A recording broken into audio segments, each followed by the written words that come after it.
मैं अपनी 70 साल की न देख पाने वाली मां को लेकर डॉक्टर के पास गई थी। मेरी मां विधवा थी और पिता की मृत्यु को 20 साल बीत चुके थे। किसी ने मेरी मां के अंधेपन का फायदा उठाकर उनके साथ घिनौना अपराध किया। जब मैं इस सच तक पहुंची तो अपराधी के बारे में जानकर मैं सन्न रह गई। डॉक्टर के कमरे में बैठी मैं कभी डॉक्टर के चेहरे को देख रही थी और कभी कमरे के बाहर बैठी अपनी मां को। मेरे लिए यह सच मानना मुश्किल था। मेरे कान जो सुन रहे थे वो अविश्वसनीय था। मेरा सिर चकराने लगा, दिल जोर जोर से धड़क रहा था। मैं अपने होश खोने लगी। मेरे चेहरे से पसीने की बूंदें गिरने लगी। मैंने डॉक्टर के हाथ से रिपोर्ट ली और बाहर आकर मां का हाथ पकड़कर क्लिनिक से बाहर आ गई। पिछले कुछ दिनों से मां की तबीयत ठीक नहीं थी। जो भी खाती उन्हें उल्टी जैसा महसूस होता। मुझे लगा कि उनका पाचन तंत्र खराब हो गया है, इसलिए उन्हें पास के क्लिनिक ले गई। लेकिन डॉक्टर ने जो बताया उसने मेरे पैरों तले जमीन खींच ली। डॉक्टर ने मुझे अकेले बुलाकर कहा, आपकी मां गर्भवती है। यह सुनकर मेरे दिमाग ने काम करना बंद कर दिया। मां के साथ ऐसा कौन कर सकता था? मेरे घर में केवल 3 पुरुष थे, मेरे पति, मेरे ससुर और मेरा छोटा देवर। मेरी मां मेरे ससुराल में मेरे साथ रहती थी। उनके पास मेरे अलावा इस दुनिया में कोई नहीं था।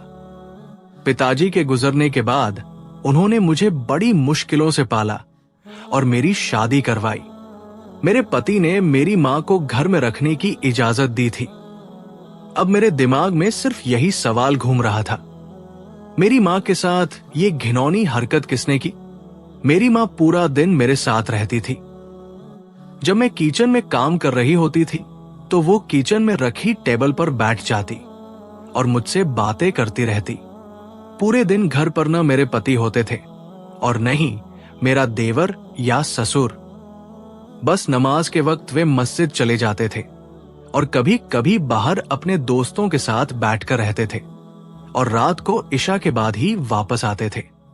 मेरे पति मां का देहांत 5 साल पहले हो चुका था। मेरे ससुर ने दूसरी शादी नहीं की थी। देवर भी मेरी और मेरी मां की बहुत इज्जत करता था। ज्यादातर वो अपने काम से काम रखता था। न उसने कभी मुझसे बेतकल्लुफ होने की कोशिश की और नहीं कभी मेरी मां से। बस सलाम करने के अलावा वो बात नहीं करता था। मेरे पिता की मृत्यु को 20 साल हो चुके थे और मेरी मां ने मेरी वजह से दूसरी शादी नहीं की थी क्योंकि वे अंधी थी और वे ये नहीं चाहती थी कि उनका दूसरा पति उनके अंधेपन का फायदा उठाकर मेरे साथ कुछ गलत कर ले। लेकिन आज मेरी मां के साथ किसी ने उनके अंधेपन का फायदा उठाकर जो कुछ किया था वो मेरी आत्मा को तड़पा रहा था। अबू की मृत्यु के बाद मेरे रिश्ते तो बहुत आते थे, लेकिन मैंने शादी की एक ही शर्त रखी थी कि मैं अपनी मां को अकेला नहीं छोड़ सकती। वे अंधी थी, अकेली घर पर नहीं रह सकती थी। मैं उनकी देखभाल करती थी, इसलिए उन्हें अकेला भी नहीं छोड़ सकती थी। यही वजह थी कि मेरा अब तक रिश्ता तय नहीं हो पा रहा था, क्योंकि जिस घर में पहले से लड़के की मां मौजूद होती, वो ये बात कैसे सहन कर सकती थी कि उसके घर बहू के साथ उसकी मां भी रहने लगे। इसलिए जो लोग इस शर्त के साथ शादी पर राजी हुए, उनके घर में कोई औरत नहीं थी, बस 3 मर्द ही थे। एक उनके पिता, मेरा पति और उसका छोटा भाई। जब मैं रुखसत होकर ससुराल पहुंची तो मां के लिए एक कमरा मौजूद था। मेरे पति मेरी मां की बहुत इज्जत भी करते थे। देवर यूनिवर्सिटी में पढ़ता था और ज्यादा वक्त घर से बाहर ही रहता था। ऐसा कुछ भी नजर नहीं आ रहा था कि मैं इन लोगों पर शक करती, लेकिन जो रिपोर्ट उस वक्त मेरे हाथ में थी वो मुझे कुछ और ही समझा रही थी। न चाहते हुए भी मेरी सोच अपने घर में मौजूद मर्दों की तरफ जाने लगी। मैं एक बहुत बड़ी मुसीबत में फंस चुकी थी। बेशक मेरा पति बहुत अच्छा था, मेरा और मेरी मां का बहुत ख्याल भी रखता था, लेकिन मेरी मां के साथ जो हुआ था, अगर ये बात मैं ससुराल में पूछती तो यकीनन मां के साथ मुझे भी घर से बाहर कर दिया जाता। मैं बहुत परेशान थी। जब घर पहुंची तो मां को भी कुछ नहीं बताया। उन्हें जैसे ही खबर सुनाती तो शायद उनका बीपी हाई हो जाता। वे पहले ही ब्लड प्रेशर की मरीज थी। मेरा दिमाग बिल्कुल हो चुका था। किस पर शक करती? कौन था जो ऐसी घटिया हरकत कर रहा था? घर पर पहुंचकर चकराते सिर के साथ मैं अपनी मां के कमरे में ही उनके साथ बैठ गई। क्या बात है बेटा, कब से चुप होकर बैठी हो? क्या कहा डॉक्टर ने? मां ने मुझसे पूछा, क्योंकि मैं बहुत बातूनी किस्म की लड़की थी। हर वक्त बातें करती रहती थी। लेकिन आज तो जैसे मेरी बोलती ही बंद हो चुकी थी। हाँ, कुछ नहीं मां, डॉक्टर ने दवा दी है, आप ठीक हो जाएंगी। मां, आप आराम करें। ये कहकर मैंने मां को उनके बेड पर लिटा दिया और खुद किचन में आकर खाना तैयार करने लगी। लेकिन मेरा दिमाग लगातार अपनी मां की तरफ था। वे आंखों से नहीं देख सकती थी, पर महसूस तो कर सकती थी ना। कोई उनके करीब आता है। कौन हो सकता है? मेरा ससुर या फिर मेरा देवर? मेरे दिमाग का तनाव बढ़ने लगा और मेरा सिर बुरी तरह चकराने लगा। मुझे कोई भी राज सच्चाई नहीं दे रहा था। क्या करूं? किससे बात करूं? पति अपने पिता और भाई के बारे में कभी भी ऐसी बात बर्दाश्त नहीं करेंगे। और मां से कैसे बात करूं? कैसे बताऊं उन्हें? फारूक ऑफिस से वापस आए तो मेरे लिए गुलाब के फूल और गजरे लेकर आए, लेकिन मैं मुस्कुरा भी न सकी। मैं जिस मुसीबत से गुजर रही थी वो मेरे लिए नाकाबिले बयां थी। बर्दाश्त से बाहर था कि मुझे चुप देखकर मुझसे कुछ कहने लगे। क्या हुआ? चुप क्यों हो? तबीयत तो ठीक है ना तुम्हारी? मैं क्या जवाब देती? मैंने कहा कि मेरे सिर में दर्द है। कहने लगे, खाना खा लो, फिर दवा ले लेना। मैं सोच रहा था कि खाने के बाद लॉन्ग ड्राइव पर जाएंगे, लेकिन तुम्हारी तबीयत ठीक नहीं है, इसलिए तुम आराम करो। खाना खाने के बाद मैं अपने कमरे में आ गई और मम्मी की रिपोर्ट्स अलमारी में छुपा दी। मैं ये जानना चाहती थी कि आखिर मम्मी के कमरे में आता कौन है। रात को जब फारूक कमरे में आए तो मैंने कहा, मम्मी की तबीयत कुछ ठीक नहीं है, मैं उनके साथ सोना चाहती हूं। मेरी बात सुनकर उन्होंने एतराज नहीं किया। कहने लगे, इसमें पूछने की क्या बात है? तुम जाओ, अपनी मां का ख्याल रखो। फारूक बहुत अच्छे इंसान थे। वो मुझे कभी मेरी मां के मामले में सख्ती नहीं करते थे। मैं मम्मी के साथ जाकर लेट गई। मम्मी सो रही थी, लेकिन नींद में उनकी बड़बड़ाहट सुनकर मेरे तो होश उड़ गए। इसका मतलब कोई रात को मेरी मां के पास आता है। मैं पूरी रात सो नहीं पाई। रात भर कोई कमरे में आया भी नहीं था। सुबह नाश्ते के बाद फारूक और मेरा छोटा देवर घर से चले गए। मेरे ससुर अपने कमरे में चले गए। मैं मम्मी को अपने कमरे में ले आई और उनसे पूछा कि रात को उनके कमरे में कौन आता है। जो कुछ मेरी मां ने बताया मेरे होश उड़ाने के लिए काफी था। मुझे पहले शक मेरे ससुर पर हुआ था, क्योंकि घर में हर वक्त वही मौजूद होते थे। लेकिन फिर यह भी ख्याल आया कि वो 5 वक्त बामाज़ा नमाज पढ़ते हैं। मेरा दिल बहुत अजीब सा होने लगा।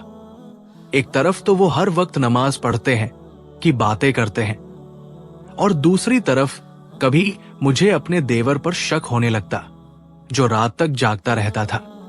उसके कमरे से टीवी की आवाजें आती थी। एक बार वो मुझे कहने लगा, आप बिल्कुल अपनी मां पर गई हैं। आपकी मां बहुत खूबसूरत है। आपकी मां के बजाय बड़ी बहन लगती है। ये बात उसने मेरी शादी के शुरू के दिनों में कही थी। मैंने हंसकर टाल दिया था, लेकिन अब ज़हन में आते ही मेरे अंदर ऐसी आग लग गई थी जो नाकाबिले बर्दाश्त थी। कोई मेरी मां को बेहोश करके उनके साथ जबरदस्ती करता था। मेरी मां को महसूस होता था कि उनके साथ कुछ गैरती की काम किया जा रहा है, लेकिन वो घनौदगी में होती थी। मेरे लिए ये बात नाकाबिले बर्दाश्त हो गई थी। शर्म नहीं आती उस शख्स को जो एक अंधी, निहत्थी और बीमार औरत को हवस का शिकार बनाते हुए इतनी घटिया हरकत करता है। मेरी बेबसी ये थी कि अगर मैं आवाज उठाती तो तलाक का दाग मुझे मिल जाता। फारूक लाख अच्छे सही, लेकिन अपने पिता के खिलाफ बात नहीं सुनेंगे और नहीं मानेंगे। जाहिरा तो मेरे ससुर भी मेरी माँ को बहन जी कहते थे। मेरे सामने तो उन्होंने कभी नजर उठाकर भी मेरी माँ को नहीं देखा था, लेकिन जो कुछ वो शराफत की आड़ में कर रहे थे वो बहुत घटिया काम था। मुझे अपने ससुर पर गुस्सा आने लगा। एक बार वो बाजार से मेरे लिए फल लेकर आए तो 1 किलो सेब अलग से मुझे पकड़ाए। कहने लगे, तुम्हारी मां कमजोर होती जा रही है, तुम शायद झिझक की वजह से उनके लिए कुछ मंगवाती नहीं हो, इसलिए ये सेब उन्हें दे देना। उस वक्त भी मुझे यही लगा कि वो मेरी मां का ख्याल कर रहे हैं। रात में मेरी आंख खुली तो फारूक कमरे में नहीं थे। फिर काफी देर बाद वो कमरे में आए। मैंने पूछा, आप कहाँ गए थे? तो कहने लगे, मुझे सिगरेट पीने की आदत है। रात जब अब्बा गहरी नींद सो जाते हैं तो फारूक आंगन में जाकर सिगरेट पीते हैं, क्योंकि अगर अब्बा को सिगरेट की बू आ जाती है तो वो तुरंत डांटते हैं।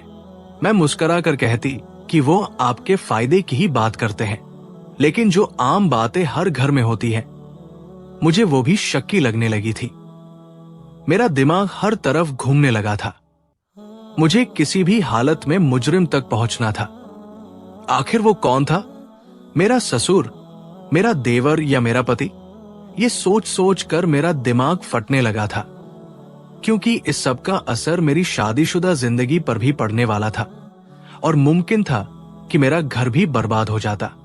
मेरी मां इस उम्र में एक बहुत बड़ी तकलीफ में ला हो चुकी थी, एक ऐसी दर्दनाक स्थिति में जिससे वो अनजान थी। मेरे लिए ये दोहरी तकलीफ थी कि मैं कैसे अपनी मां को ये सब सच बताती जो मैंने डॉक्टर से सुनकर आया था। वो ये सब बर्दाश्त नहीं कर सकती थी। न बताती तो भी ये बात कब तक छिप सकती थी। मैं बेशक चुप थी, लेकिन अंदर से जिस तकलीफ और दर्द से गुजर रही थी वो मैं ही जानती थी। अब मैं रोज फारूक से बहाना बनाती कि मां की तबीयत ठीक नहीं है, इसलिए उनके पास सोना चाहती हूं।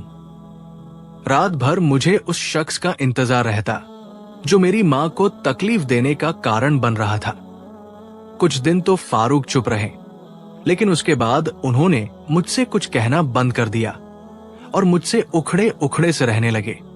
उनकी नजरों में मेरे लिए शक साफ नजर आ रहा था। हमारी शादी को अभी कुछ महीने ही हुए थे। वो मुझसे बहुत प्यार करते थे। दिन भर वो दफ्तर में बिताकर आते तो रात को कुछ वक्त मेरे साथ बिताना चाहते थे, लेकिन मैं खुद जिस मानसिक परेशानी का शिकार थी, मुझे फारूक की इस चाहत का भी एहसास नहीं था। अब तो मैं काम करना भी भूलने लगी थी। रात को फारूक के कपड़े भी इस्त्री करना भूल गई थी। वो पहले ही मुझसे उखड़े हुए थे। सुबह दफ्तर के लिए देर हो गई तो गुस्से के मारे खुद ही अपने कपड़े इस्त्री करने लगे। जब मैंने कपड़े इस्त्री करने की बात की तो वो गुस्से से घूर कर बोले, तुम बस अपनी मां की सेवा किया करो, तुम्हारे लिए बस एक वही महत्वपूर्ण है। वो उस वक्त इतने गुस्से में थे कि मेरी कोई बात नहीं सुन रहे थे। नाश्ता भी नहीं किया और दफ्तर चले गए। मैं अपनी मां की वजह से परेशान थी और उस पर फारूक का रवैया देखकर दिल टूट सा गया था। मैं अपने कमरे में बैठकर रोने लगी। रात को फारूक का मूड बहुत खराब था, इसलिए मैंने मां के कमरे में जाने की इजाजत ही नहीं मांगी। फारूक से अपनी गलती की माफी पहले ही मांग ली थी, लेकिन वो कहने लगे, माफी मांगकर मुझे शर्मिंदा मत करो। तुम्हें समझना चाहिए, पूरे दिन में तुमसे बात करने का भी मौका नहीं मिलता। वो जल्दी मान भी गए, लेकिन अगली सुबह मां कहने लगी, कल रात तुम मेरे पास क्यों नहीं सोई? जब तुम नहीं आती तो वो आता है और वो रात मेरे लिए तकलीफ भरी होती है। मां मेरे साथ लगकर रोने लगी। मेरा दिल तो कट कर रह गया था। मेरे आंसू बहने लगे। कौन था जो ये सब कर रहा था? न मेरा इस शहर में कोई रिश्तेदार था, न ही कोई अपना जिस पर मैं भरोसा करके अपनी मां को छोड़ सकती। और अगर वो देख सकती होती तब भी मैं उनकी रिहाइश का अलग बंदोबस्त कर देती। लेकिन वो एक मजबूर सी औरत थी। उन्हें वॉशरूम भी मैं ही लेकर जाती थी। मैं अभी इसी उलझन से नहीं निकली थी कि क्या करूं और क्या न करूं कि एक बार मुझे मां के चिल्लाने की आवाज आई। मैं हड़बड़ाकर उठ बैठी। बराबर में देखा तो फारूक भी कमरे में मौजूद नहीं थे। मैं उठकर तुरंत बाहर निकली तो मेरा देवर मां के कमरे में था। मां चिल्ला रही थी और अंधेपन की वजह से दाएं बाएं हाथ हिला रही थी, जैसे किसी से अपना आप छुड़ाने की कोशिश कर रही हो। मां कह रही थी, मुझसे दूर रहो। मेरा देवर मां के बेड से थोड़ी दूरी पर खड़ा था और मुझे देखकर नासमझी की नजरों से देख रहा था। मुझे मां के कमरे में देखकर एक अजीब सा डर होने लगा। मैंने अपने देवर को ग्रीबान से पकड़कर झंझोड़ दिया और कहा, तुम्हें शर्म नहीं आती? मेरी मां के साथ ऐसी घटिया हरकत करते हुए? उसकी तो रंगत ही उड़ गई। वो घबराकर कहने लगा, भाभी आप क्या बोल रही हैं? मैं तो आपकी मां की चीखों की आवाज सुनकर आया हूं। मैंने गुस्से से कहा, झूठ बोल रहे हो, मुझे देखकर बहाने बना रहे हो। तुम रोज मेरी मां को हवस का शिकार बनाते हो। मेरी चीख पुकार पर मेरे ससुर और पति दोनों वहां पहुंच गए। मेरा देवर अपना ग्रीबान मुझसे छुड़ाने की कोशिश कर रहा था। मेरा पति भी मेरे पास आ गया। मेरा देवर गुस्से से बिफर गया और कहने लगा, आपकी मां मेरी मां जैसी है, आपको शर्म आनी चाहिए ऐसा इल्जाम लगाते हुए। मैं तो सो रहा था, आपकी मां की चीखें सुनकर भाग कर आया। मैंने कहा, तुम झूठ बोल रहे हो। मेरे पति ने मेरे हाथ से देवर का ग्रीबान छुड़ाया और मुझ पर बरस पड़े। कहने लगे, तुमने आधी रात को ये क्या तमाशा लगा रखा है? इस वक्त के पहर तुम चीख रही हो। पड़ोसी क्या सोचेंगे हमारे बारे में? मैंने फारूक की बात को नजरअंदाज किया और कहा, अरमान अच्छा लड़का नहीं है। ये रोज रात को मेरी मां को बेहोश करके उनके साथ। मेरी बात अभी यही पहुंची थी कि एक जोरदार थप्पड़ मेरे मुंह पर लगा। मैं दूर जाकर गिरी। फारूक गुस्से से चिल्लाकर बोले, क्या बकवास कर रही हो तुम? जो तुम्हारे मुंह में आएगा वही बोलोगी। तुम होती कौन हो मेरे भाई पर इल्जाम लगाने वाली? मेरे ससुर इससे भी ज्यादा गुस्से में थे। कहने लगे, हमने उसकी मां को बेसहारा समझकर बहन बनाकर अपने घर में रखा है और ये हमारी मेहरबानी के बदले हमारे ही बेटे पर इल्जाम लगा रही है। आखिर वही हुआ जिसका मुझे डर था। मेरा घर टूट रहा था। फारूक ने कहा, तुम्हारी मां इस घर में नहीं रह सकती। मैं उनका कही और इंतजाम कर दूंगा। मैं पहले ही मानसिक आघात का शिकार थी। अपनी मां को लेकर कहा जाती। अपना घर शादी के बाद किराए पर दे चुकी थी और इतनी जल्दी तो वो खाली भी नहीं होना था। मैं इतनी परेशान थी कि चक्कर खाकर गिर पड़ी। जब मुझे होश आया तो फारूक मेरे पास खड़े थे, कुछ चिंतित और गुस्से में नजर आ रहे थे। मुझे ड्रिप लगी हुई थी। डॉक्टर फारूक को मेरा ख्याल रखने का सुझाव दे रहे थे। वो बिल्कुल चुप थे। ड्रिप खत्म होते ही फारूक मुझे घर ले आए। उन्होंने मुझे कमरे में लाकर बिठाया और खुद भी मेरे सामने बैठ गए। फिर कहने लगे, मैंने फारूक से कहा, जो घटिया इल्जाम मैंने अरमान पर लगाया है, अगर वो गलत है तो आप मुझे इसके लिए सबूत दें। अगर वो बेगुनाह है तो मुझे मानना होगा, लेकिन अगर गुनहगार आप में से कोई निकला तो आप बताएं कि उसे क्या सजा मिलेगी। फारूक का लहजा नरम हो गया और कहने लगे, अगर गुनहगार हम में से कोई निकला तो उसे पुलिस के हवाले कर दिया जाएगा। कुछ दिन बाद डीएनए की रिपोर्ट्स मेरे सामने थी। जब मैंने रिपोर्ट देखी तो मेरे होश उड़ गए। डीएनए के मुताबिक वो तीनों बेगुनाह थे। मैं सोचती कि शायद उन्होंने रिपोर्ट्स गलत बनवाई हों, लेकिन फारूक ने मुझे खुद उस लैब में ले जाकर टेस्ट करवाया था, जो एक मशहूर लैब थी। अब मैं शश और पंग में थी कि आखिर वो कौन है जो ये सब कर रहा है। फारूक ने मेरी मां के कमरे में एक कैमरा लगा दिया।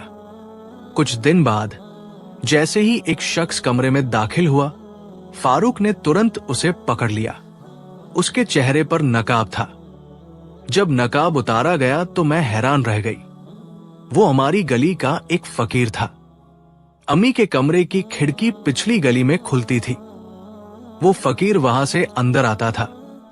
अम्मी को नशीली दवा सुंघाकर उनके साथ जुल्म करता था। फारूक ने तुरंत उसे पुलिस के हवाले कर दिया। मैंने सबसे हाथ जोड़कर माफी मांगी। फारूक के साथ जाकर मैंने अपनी मां का डीएनए भी करवाया ताकि कोई शक न रहे। मैंने सोचा कि हर इंसान बुरा नहीं होता। घर वालों के मशवरे और अम्मी की रजामंदी से मैंने उन्हें अस्पताल ले जाकर वहां उनका गर्भपात करवा दिया, क्योंकि इस मामले में मेरी अम्मी की कोई गलती नहीं थी। वो किसी और के गुनाह का बोझ उठा रही थी और गुनाहगार अब सलाखों के पीछे था। इसके बाद फारूक ने अम्मी के लिए एक नौकरानी का बंदोबस्त कर दिया, जो आज भी उनके साथ रहती है और उनका ख्याल रखती है। लेकिन आज भी जब मैं इस घटना को याद करती हूं तो मेरी जान निकल जाती है कि मेरी बेचारी मां किन हालात से गुजरी। दोस्तों, इसलिए आपसे गुजारिश है कि अगर आपके माता पिता बूढ़े हैं, अंधे हैं या खुद से कुछ नहीं कर सकते, तो उनके कमरे में कैमरा लगाएं और उन पर नजर रखें, ताकि आपको पता चल सके कि वे किसी मुश्किल में तो नहीं हैं। अगर आप 24 घंटे उनके साथ नहीं रह सकते या शादीशुदा हैं, तो इस तरह का इंतजाम बेहतर होगा। उम्मीद करते हैं कि इस घटना से आप लोगों को जरूर कुछ न कुछ सीखने को मिला होगा। इस वीडियो को लाइक करें, अपने दोस्तों और फैमिली के साथ शेयर करें और हमारे चैनल को सब